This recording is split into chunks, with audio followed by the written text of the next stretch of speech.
We bring in content from 12 different countries from Latin America, Europe, and Asia. Our core business is still Asia.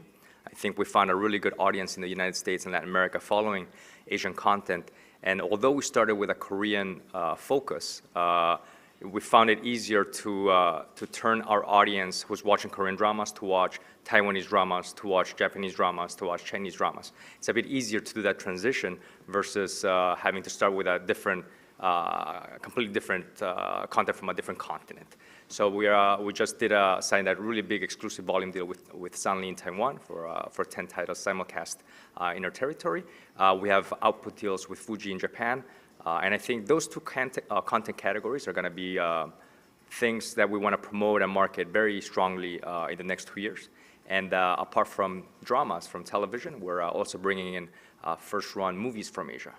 It's a market that has been limited to small ethnic first immigration theaters in the US, for example, and we're bringing it on a VOD basis to the United States for the first time as well. What interests us is anything that you cannot see in the United States legally. In other words, that's how we started our company. We knew that there was a big demand for Korean content, for Asian content in general, and the only way you can consume it was through illegal websites online. So that's why we decided to just copy the sort of the Hulu, Netflix model of licensing content and putting it online.